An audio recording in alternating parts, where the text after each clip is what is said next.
Welcome to Spiritual Rebirth Tarot. I'm Madelyn, your tarot reader and energy healer. It's so nice to have you here.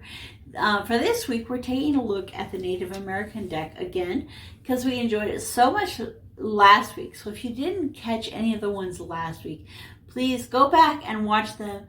Really great messages from the book.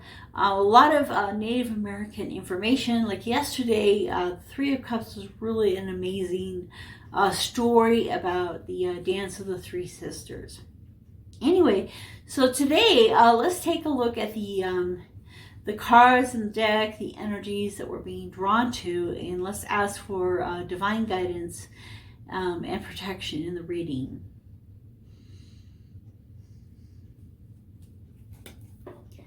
Okay, I'd like to start with placing Reiki energy into the deck and seeking the card that we are drawn to. Oh, cool, the Emperor. So that's the third major arcana for the week. So it's quite an exciting week. Here is the Emperor, and this is one of my favorite cards in this deck. He is the Council Chief.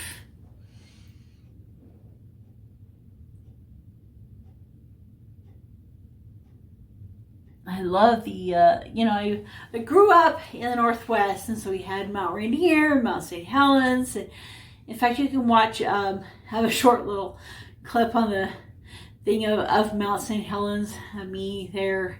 Of course, it blew up, and I was actually got to watch it as a child blow up. So that was pretty cool. And then also, just seeing it now, seeing how much things have grown and changed, and all the trees grew back. And for years we would, drive through the mess that had been caused. So my dog Kabir's wanting to say hi again today. Yeah, you want to say hi? Yeah. So such a blessing to have her. Okay, so let's take a look at the write-up for the Council Chief in the book here. Okay, I'm gonna look. No, don't push my arm.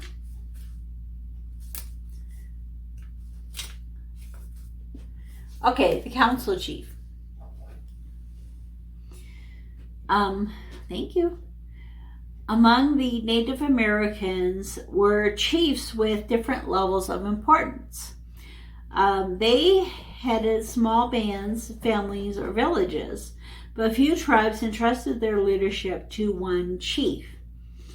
There were some noted exceptions, but most tribes were governed communally and democratically.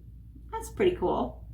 Chiefs could set up rules for hunts and battles, but the warrior societies actually carried out these ventures.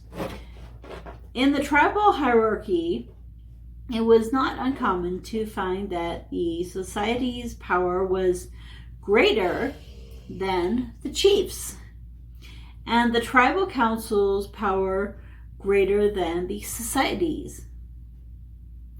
Well, okay, the tribal council. Also, each council had its own chief. All tribal business was settled by a council meeting. The council chief had to be as high-minded as the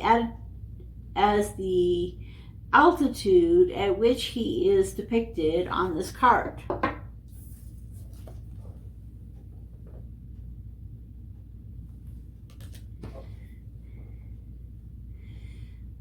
The council chief combines energy in its most material form with the concept of authority.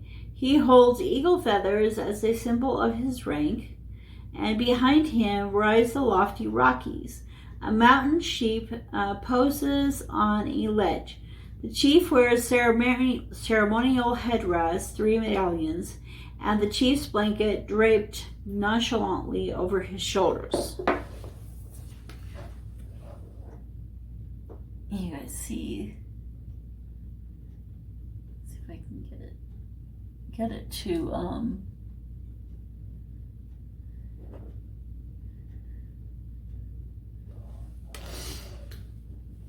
Okay. The power of the Council Chief is the generalization of paternal power. Swift, creative energy is the initiation of all being.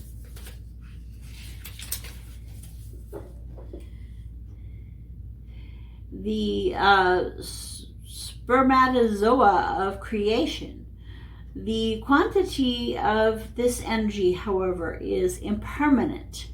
Sudden violence and too long in persistence. It burns and destroys. His authority is derived from creative wisdom and is exerted upon the community. Creative wisdom and power and male authority.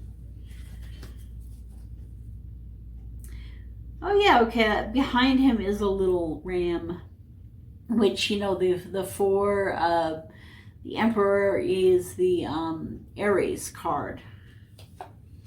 So it still has the element of the Aries. You know, he's very important, but it has a level of impermanence. And so, you know, we may see, okay, you know, like when we look at the Emperor, you know, he was the head of the kings, and then his son was the Emperor, and his son was the Emperor, and they didn't even stay a council chief their whole lives. Things, you know, continue to grow and change for them. So there's this sense of impermanence, and it's the same thing in the like the you know, Buddhist countries and over in, you know, like especially in Japan, this concept of impermanence. So some of their greatest structures are made out of wood and are rebuilt over time, you know, every few, you know, 50 years or, you know, whatever it is. They aren't built to last forever. They expect to have to rebuild them. So that sense of impermanence helps us to understand and accept our impermanence here on the earth, and that we are going to die at some point, and that we are here to learn life's lessons, and then we move on. And so there's that impermanence of life that is exhibited. And so even for them, even in the strength of the Emperor, you know, the four Emperor, there's still this impermanent power. And so it is a much more creative energy. So I love this term, the creative wisdom. Creative wisdom. That's really cool. Okay, thank you for coming to the card of the day. We have one more card this week on Friday. So one more card from the Native American deck. I wonder if it's going to be a major arcana or minor arcana, and what kind of message we're going to have. So please check out my other videos on YouTube, and also come over to my Facebook page on Spiritual Rebirth Tarot, or to my Instagram, Spiritual Rebirth Tarot, whichever one that you tend to use more. I try to post the same, just as much content on both of them, so that, you know, because I know some people use one and some the other, and we can, you know, I'm also starting to do like a daily, every single day, not just Monday through Friday, every single day, a message from Gabriel. And one day it was from Raphael, but typically I ask Archangel Gabriel to give us a message, and he provides a message for that day. So it's really exciting, the messages that are coming out, the direction that's coming with those. So I put those onto Instagram and Facebook. So I will see you at those things, and I'll see you tomorrow.